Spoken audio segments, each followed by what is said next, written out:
Was the Quran the words of Muhammad, or was it the words of God? In the Quran itself, it describes the words of the Prophet Muhammad as being inspiration. Once we know that the Quran was the inspiration of God, this idea that it was God that was speaking to Muhammad, every single letter and word of the Quran falls.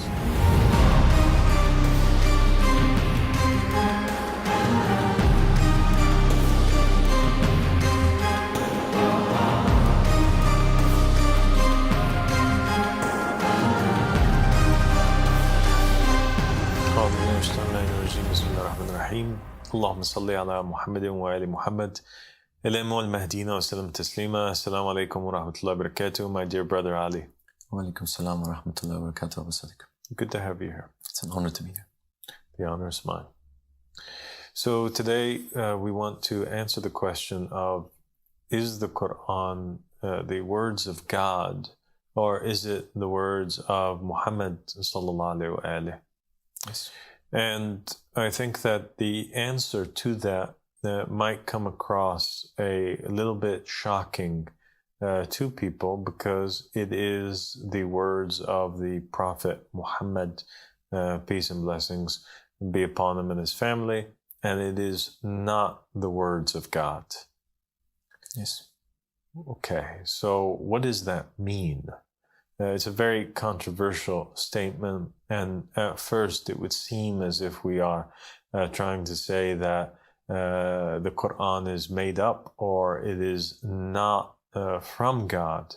But that is not exactly what we are saying. And in order for the viewer to understand, we have to tap into the topic of revelation and explore the methods of communication that God had between him and his divinely appointed representative on earth. And so Prophet Muhammad, he claims to be a messenger, and just like any messenger that came before him, a messenger carries a message, and he claims to be Rasulullah, a messenger from God. And so that message had to come from God. And so there must have been communication between Muhammad and between God in order for his claim to be valid. Yes. But what was the nature of that communication? What did it look like?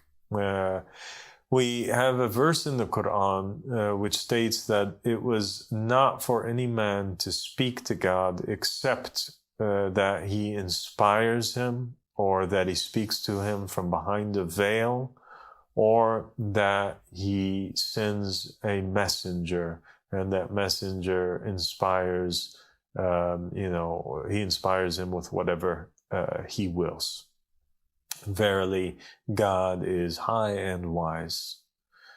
And so we see that the Quran states right off the bat that if somebody claims to be in communication with God, including Muhammad, that these were the ways that Muhammad communicated with Allah subhanahu wa ta'ala. At times, there was a messenger that was between God and between Muhammad. And that messenger would be the Archangel Gabriel, that many narrations state and mention that he was this in-between, this bearer of the message between God and between the Prophet Muhammad. He would come down to the Prophet Muhammad and he would deliver a command.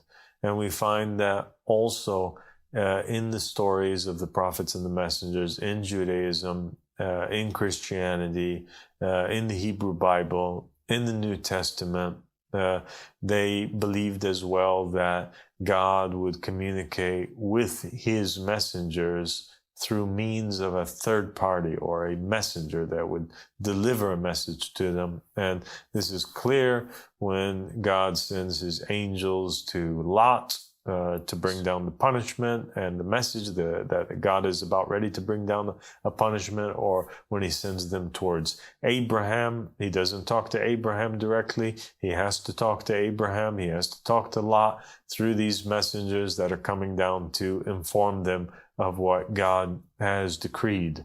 When he sends an angel to Joshua, when he's in the middle of the battlefield, when he sends an angel to Gideon to inform Gideon that the Lord is with him, we see here that it is, as the verse stated, that God communicates to his messenger through a third party, a messenger that is carrying an inspiration from God.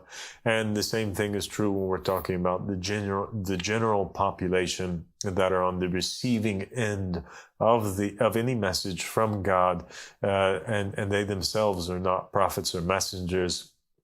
It always takes place through a third party, and in this case, the third party would be the Prophet Muhammad and the other prophets and messengers that are human beings, and they're going to other human beings carrying this message. There's the other form of communication that the Prophet Muhammad, peace and blessings be upon him and his family, had with God, was a more direct form, and that was through inspiration. God would inspire the Prophet Muhammad in his sleep and also while he was awake. And the narrations also make that clear, where the Prophet Muhammad, in certain traditions, he would wake up from a dream, and in that dream God would be speaking to him and telling him of something that's going to happen in the future. And a famous example of that is when the Prophet saw in his sleep that there were apes that were jumping on his minbar, on his platform, and he was able to interpret the dream and extract from it a message from God. And the message that he extracts is that after he passes away, the Bani Umayyah are going to be usurping his station and speaking in his name and jumping on his platform and corrupting his message. What would happen in the dream state would also happen with the Prophet during the day at times, where somebody would ask him a question and he would get a feeling in his heart. And from this feeling in his heart, he would speak. And so he would have to interpret the message that's coming to him in the sleep in the case of inspiration, and also interpret the message that's coming to him during wakefulness. It would be coded, and he would have to decode it. It would be spoken to him in the language of feelings or the language of images that he sees in the dream, and he would have to act as a translator. And for that reason, in the hadiths or the narrations of the Ahlul Bayt alayhim salam, you have like some du'as where we call upon the Ahlul Bayt and give them the title of being the translators of the inspiration. Yes. And so we know now that prophets, messengers would have to translate the words of God that are given to them in that form of communication, and that is the divine inspirations. And we see this also is true in Judaism and Christianity, where Joseph, for example, would receive messages from God through dreams. He sees the 11 planets and the sun and the moon prostrating to him, and Jacob is able to extract or translate what God is trying to tell Joseph in the dream. And we have the visions of Daniel, of course, whereby Daniel is receiving these visions, and he states what the visions are in the Holy Scripture, and next to it he has in there the translation of those dreams, what he was able to extract, the message he was able to extract from this language that was being spoken to him. And he speaks it then in the language of the people of his time in order that they too can understand what God is trying to say. And then we have the third and final method of communication, and that is the special method of communication that God first used with his servant Moses, who has the title as being the Kalim Allah, or the one who speaks to God. And we find that that God states that actually with Moses, it was the first time where he ever spoke to somebody directly, plainly, where God uses human words to communicate his message, and he uses a voice that is heard by the physical ears of a human being. And so God saves the messenger the trouble of trying to decode and place in his own words the message which was delivered to him, but rather God does that for himself. And the reason is given, that it is because Moses was given the task of leading 600,000 Israelites, whereby previous prophets and messengers, they were only communicating with fewer numbers of people. Abraham, he only had his family around. Noah, the only people that were with him on his ark were his family. And the prophets and messengers that came before, they all were speaking to, small numbers of people. So it didn't necessitate that God speak to the messenger in such a clear way. It was not necessary. It was not of the utmost importance that the message is delivered absolutely crystal clear. And in the Hebrew Bible, there's an incident where basically Moses is the most humble of people. He's a prophet messenger. He's in communication with God, but there are also two other people that are messengers at that time, and that is Aaron and Miriam, the siblings of Moses. And God inspires them. He gives them dreams. He puts things in their heart, and they speak it. They have to translate and speak it to the people. The voice that Moses is hearing, though, it's only him that's hearing it. And it's always from behind a veil. Like the verse in the Quran stated. Initially, it's from behind the veil of the burning bush. And then that voice that Moses hears from behind the burning bush, and nobody else is hearing it, instructs Moses to build an ark. And it instructs Moses to build on top of the ark two cherubim that have their wings stretched towards one another, whereby they're veiling the center in between the angels. And in between the angels is the seat of mercy, whereby the Spirit of God, veiled behind the wings of the cherubim, communicates to Moses.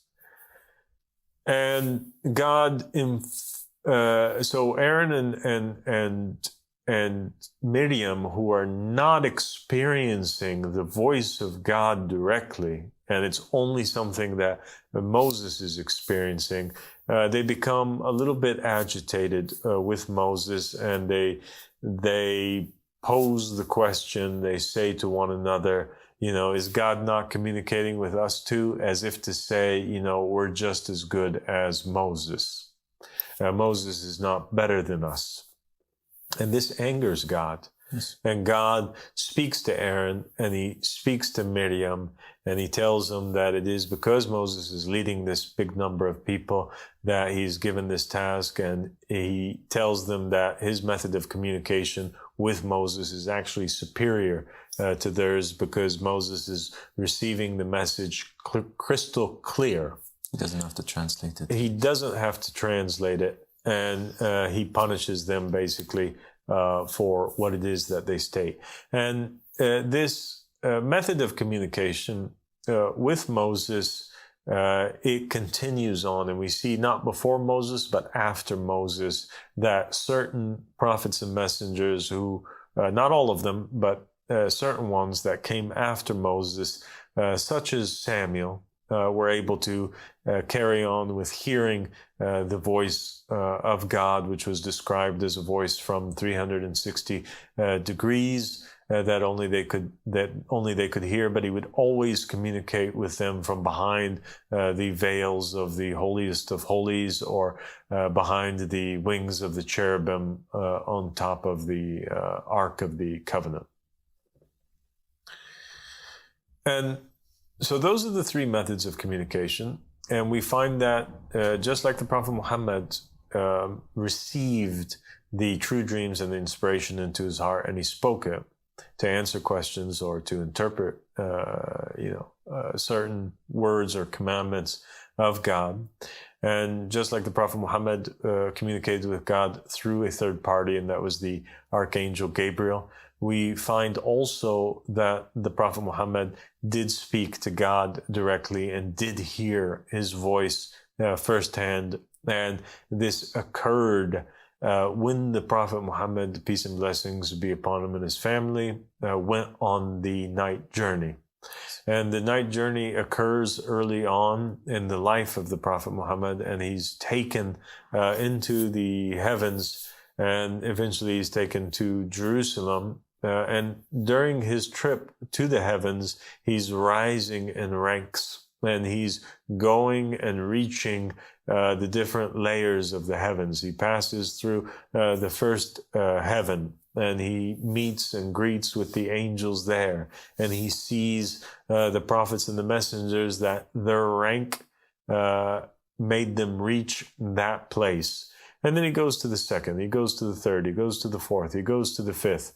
He's rising. And this is an indication that the Prophet Muhammad's rank was extremely high, because if it wasn't, he wasn't going to be able to go through these higher realms or these higher heavens, so to speak. And so he sees John the Baptist in the narration of the night journey. He sees Jesus, he sees Moses, he's communicating with all of the prophets and the messengers.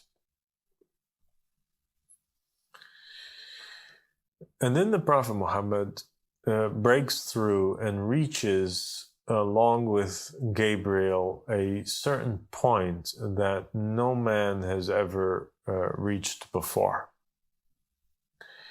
And it was at that point that Gabriel tells Muhammad, I can't go any further. If I go any further, my wings are going to be burnt. Only you can go forward from this point. And Muhammad goes forward, and he reaches this emerald curtain or veil. And on the other side of the veil is God. And it is there that God speaks to Muhammad in the same way that he spoke to Moses. Peace and blessings be upon him. And Muhammad, there is even a penetration in the veil whereby the light of God shone through. Yes. And this whole experience that Muhammad had on that night, and the rank of 2 bows or less, and the communications that took place between Muhammad and God on that night are of extreme importance. And it is a topic that we're going to have to go into in another episode. But for the sake of this episode, now that we've established that Muhammad had these 3 methods of communication between him and God, and we also pointed out that some of the other prophets and messengers had several, or had all 3, or had 2 of these methods of communication, and some other messengers only had 1, such as the difference was between Aaron and Moses, peace be upon them. We circle back around to the question of, was the Quran the words of Muhammad or was it the words of God? And the answer to that is in the Quran itself. For in the Quran itself, it describes the words of the Prophet Muhammad as being inspiration. It states about the Quran that it was inspiration. It says it is nothing but inspiration that was inspired. And so once we know that the Quran was the inspiration of God, this idea that it was God that was speaking to Muhammad, every single letter and word of the Quran falls. And also this idea that Gabriel would come down and teach the Prophet Muhammad, recite to him and force him to recite back to him every single word from the Quran also falls. Yes. But rather the truth of the Quran is that it was truths. It was the inspiration. It was an essence. It was a meaning that was given to the Prophet in his heart, and the Prophet had the job to be the translator of the inspiration and to speak it to the people in words that they could understand.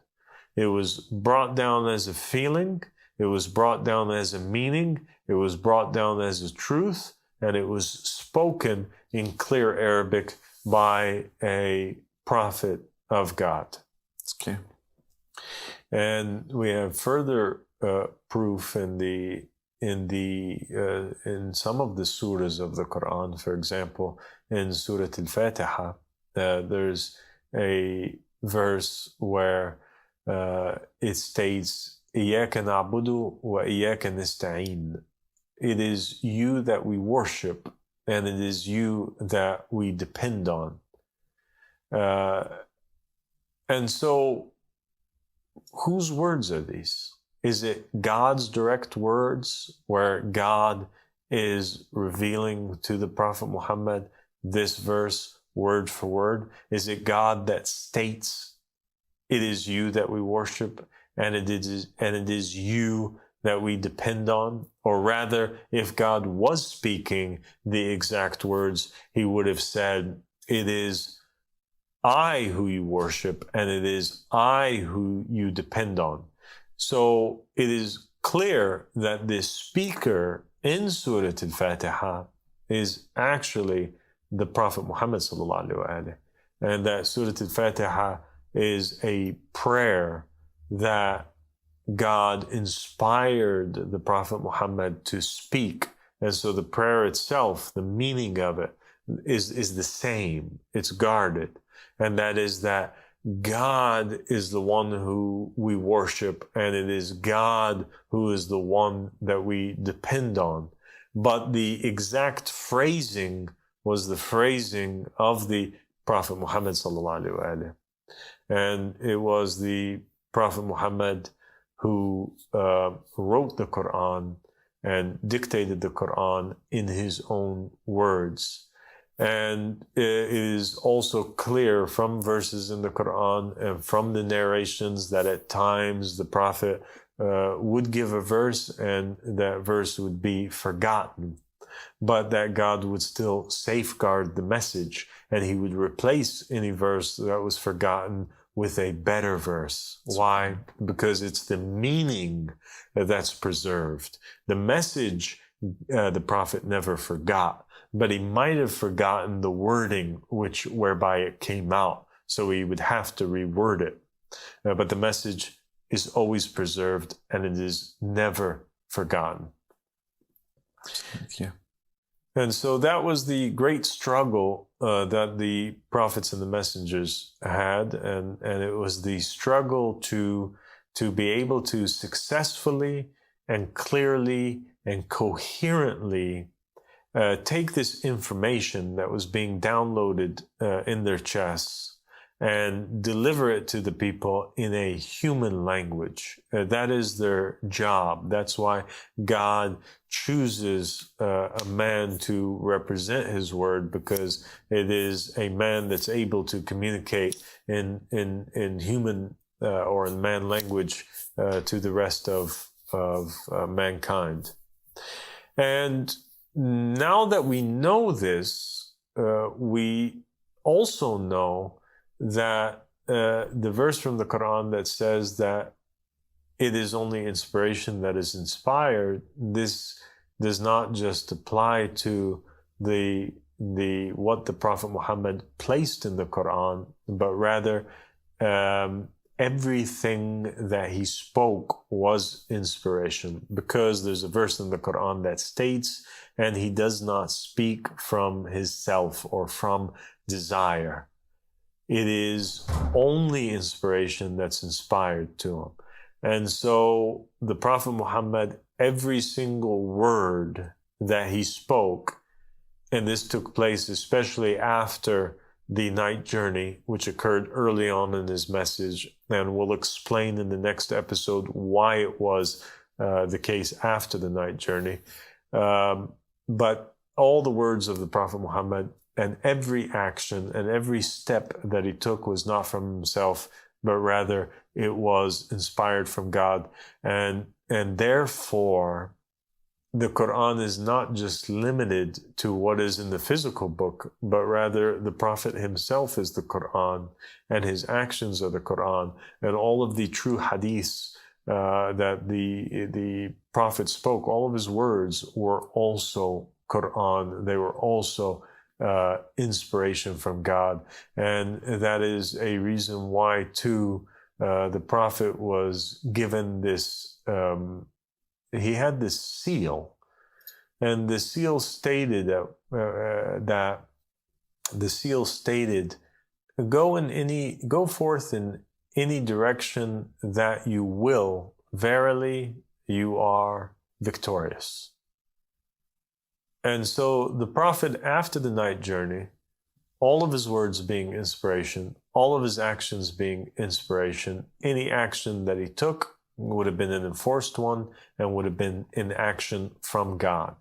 And anybody who was around the Prophet Muhammad, they would have been around God, because it would be not the Prophet Muhammad that they are communicating with or asking questions to or giving gifts to or establishing a relationship with, but rather they would be giving gifts or talking with, or the responses would be all inspirations and responses from God. And therefore, whoever finds the Prophet of Allah has found Allah, because Allah was inseparable from the Prophet Muhammad sallallahu alaihi wasallam. And the Prophet Muhammad was merely a translator, so that the people that were existing in that time could establish a relationship with God. And the more that you knew Muhammad, the more that you knew Allah subhanahu wa ta'ala. And so those who seek to have a relationship with God have to have a relationship with the messenger. And those who know the messenger come to know God.